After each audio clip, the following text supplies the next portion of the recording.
قائی قبیلے کے سردار سلیمان شاہ نے اپنی قوم کو بچانے کے لیے فیصلہ کیا کہ وہ اناطولیہ موجودہ ترکی کی طرف ہجرت کریں گے۔ راستے میں فرات دریا پر ایک حادثہ ہوا۔ سلیمان شاہ دریا میں ڈوب گئے۔ سردار کے انتقال کے بعد قبیلے میں اختلافات پیدا ہوئے۔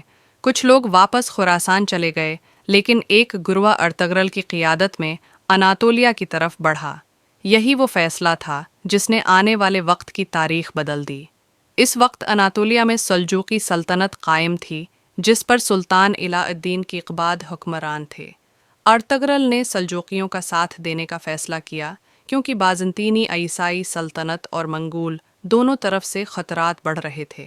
ایک جنگ کے دوران ارطغرل نے سلجوقیوں کی مدد کی اور ایک فیصلہ کن فتح دلوائی۔ اس بہادری کے بدلے میں سلطان علاء الدین نے ارطغرل کو سوگوت اور اس کے گرد و نواح کا علاقہ انہام میں دیا۔ یہی سوگوت آگے چل کر عثمانی سلطنت کا پہلا دارالحکومت بنا۔ ارطغرل غازی صرف ایک جنگجو نہیں تھے، بلکہ ایک نیک مسلمان اور انصاف پسند لیڈر بھی تھے۔ ان کے فیصلے ہمیشہ قرآن اور سنت کے مطابق ہوتے۔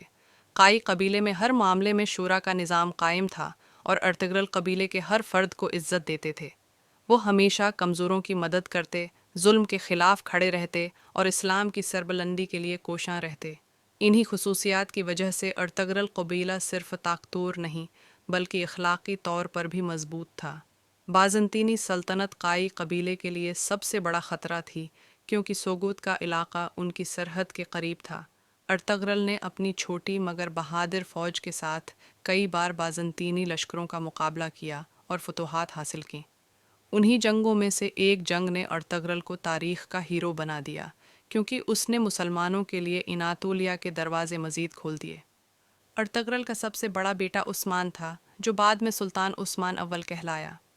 ارطغرل نے عثمان کو صرف تلوار چلانا ہی نہیں سکھایا بلکہ ایمان، عدل، حکمت اور قیادت کے اصول بھی سکھائے۔